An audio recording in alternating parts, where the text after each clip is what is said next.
மயில் டிவி நேயர்கள் அனைவருக்கும் அன்பு வணக்கம். ஸ்வீட் எடு கொண்டாடு அப்படின்னு சொல்லுவாங்க.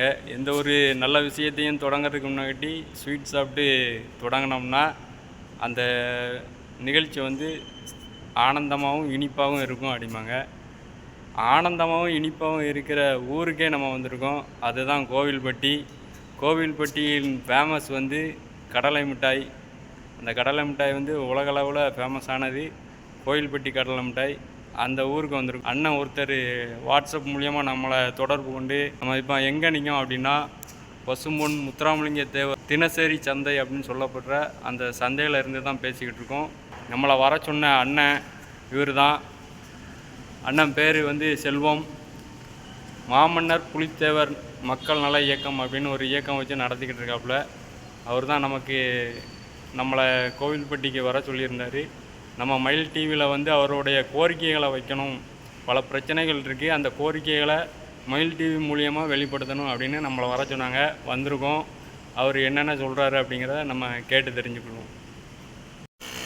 மயில் டிவி நேயர்கள் அனைவருக்கும் கோவில்பட்டி செல்வத்தேவர் மாமன்னர் புலித்தேவர் மக்கள் இயக்கத்தின் சார்பாக நன்றி. இதில் வந்து கோவில்பட்டியை பார்த்தோன்னா மக்கள் தொகை பெரும் பகுதியை கொண்டது.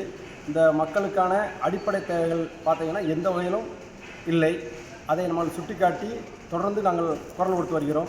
அந்த குரல் பிரதிபலிப்பாக அண்ணன் அவர்கள் வந்து கோவில்பட்டி ஏரியாக ஆய்வு செய்தார்கள். அதன் ஆய்வு அடிப்படையில் மக்களுக்கான குடிநீர், கழிப்பிடம், சுத்தமான குடிநீர் இல்லாமல் மக்கள் அன்றாடம் அவதிப்பட்டு வரார்கள். அதுபோக பார்த்திங்கன்னா எல்லாத்துக்கும் சரியாக பணம் எடுக்கப்பட்டு அந்த வேலைகளை வந்து முறையாக செய்யாமல் அதில் ஊழலே கண்ணாக இருந்து ஊழல் செய்து வருகிறது கோவில்பட்டி நகராட்சி. அதை கண்டித்து நாங்களும் தொடர்ந்து மனுக்களும் போராட்டங்களும் செய்து கொண்டு தான் இருக்கிறோம். எந்த வகையிலும் அவர்கள் செவிசாய்க்கவில்லை. ஆகையால் கோவில்பட்டி பொதுமக்கள் அனைவரும் ரோடு வசதி இல்லாமல், வாராங்கல் வசதி இல்லாமல் அன்றாடம் பார்த்தீங்கன்னா தினம் கஷ்டப்பட்டுக்கிட்டு இருக்காங்க. மனுக்களும் புகார்களும் குவிந்தாலும் அது எந்த வகையிலும் அரசுக்கு செவிசாய்க்கவில்லை என்பதை இந்த நேரத்தில் தெரிவித்துக் கொள்கிறோம். கோவில்பட்டி நகராட்சி அருகில் உள்ள வஉசி நகரில் ஒரு அடிவம்பு 15 ஆண்டு காலமாக ரிப்பேராகவே உள்ளது. அந்த மக்கள் தண்ணீருக்கு மிகவும் சிரமப்படுகிறார்கள். அவர்களும் தொடர்ந்து நகராட்சியிடம் மனு கொடுத்திருக்கிறார்கள். அவர்களுக்கு எந்த வகையான பயனும் பெறவில்லை. அவர்கள் தண்ணீர் இல்லாமல் சிரமத்துக்குள்ளாகிறார்கள். அதுபோக தொடர்ந்து ரோடுகளும் பள்ளம் மேடுகளாக காட்சியளிக்கின்றன. அடிபம்பு ரிப்பேருக்காக நகராட்சியிலிருந்து 9,95,000 ஆண்டுக்கு நிதி ஒதுக்கப்பட்டிருக்கு. அந்த நிதி பெற்றுக்கொண்டு ஒரு பம்பு மட்டும் இன்றைய தேதி வரைக்கும் ரிப்பேர் பார்த்துருக்காங்க. மீதி எல்லா அடிபம்புகளும் ரிப்பேர்களான கண்டிஷன் தான் இருக்குது. அதுபோக வெகு தூரத்திலிருந்து தண்ணி எடுக்க வருவதற்கு ரொம்ப சிரமமாக இருக்கிறது. அதை நகராட்சிக்கு சுட்டிக்காட்டுகிறோம். அடிபம்புகளை ரிப்பேர் பார்க்கறதுக்கு நகராட்சி நிதி ஒதுக்கப்பட்டிருக்கு. ஆனால் ஒரு பம்பு மட்டும் ரிப்பேர் பார்த்துவிட்டு மற்ற அடிபம்புகளும் கிடப்பில் கிடைக்கிறது. அதை கவனம் செலுத்தி உடனடியாக ரிப்பேராக இருக்கக்கூடிய அனைத்து பம்புகளையும் போர்க்கால அடிப்படையில் வேலை செய்து வருமாறு கேட்டுக்கொள்கிறோம். கோவில்பட்டி நகராட்சி மூலியமாக ஒரு திட்டம், தெருவோரம் வாழ்கின்ற நாய்களை கருத்தடை செய்கின்ற அந்த திட்டத்தை அறவே ரத்து செய்யணும். ஏன்னா நாய்கள் வந்து மனிதர்களோட அண்டி வாழ்கின்ற ஒரு மிருகம். அதை நம் வீட்டில் ஒரு குழந்தையாகவும் வளர்த்து கொண்டிருக்கிறார்கள். அப்படிப்பட்ட நம்மளுடைய பாரம்பரிய இனமான நாட்டு நாய்களையும் கருத்தடை என்ற பெயரில் அந்த இனத்தை அழித்து கொண்டிருக்கிறார்கள். அதை நகராட்சி உடனே அந்த திட்டத்தை ரத்து செய்தணும். அந்த திட்டத்தின் மூலம் கருத்தடை என்ற பெயரில் ஊழல் நடந்து கொண்டிருக்கிறது. ஆகவே இந்த திட்டத்தை அறவே ஒழிக்கணும் என்று கேட்டுக்கொள்கிறோம்.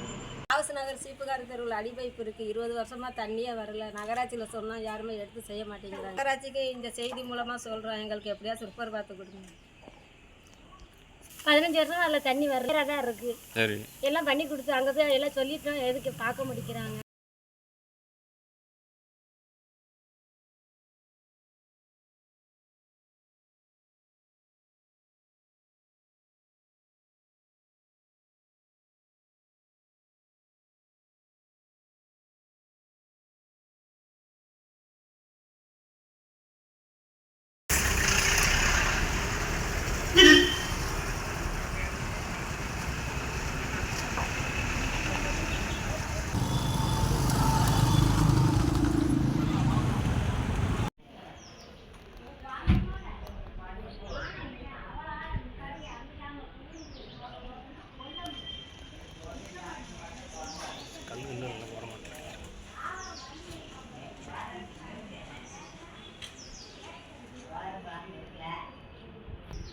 காவை க்ளீன் பண்ணாமல் தான் இருக்குன்னு போகலாம்.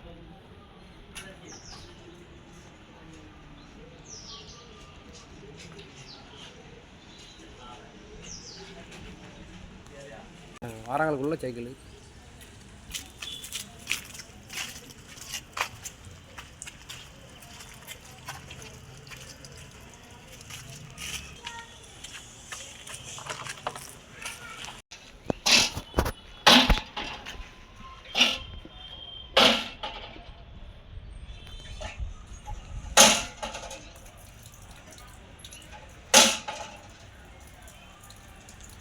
தண்ணி வருதா? உயிர் இல்லை. ரொம்ப கிடங்கா இருக்குது. அதை க்ளீன் பண்ணுறது எவ்வளோ நாள் ஆச்சு இது தோண்டி? இப்போ எப்படியும் நான் 5 மாதம் ஆச்சு. சரி. இங்கிட்டு போக்குவரத்து ரொம்ப இடங்களாக இருக்குது. திடீர்னு அங்கிட்டு ஒரு தூக்கி எதுவும் ஆகி போச்சுன்னா தூக்கிட்டு வர்றது, வண்டி போகிறது ரொம்ப கஷ்டம். சரி. இல்லை ஆம்புலன்ஸோ எதுவும் போகிறதுக்கு ரொம்ப கஷ்டம் அது. சரி. சீக்கிரம் சரி பண்ணி கொடுக்கறதுக்கு அரசாங்கம்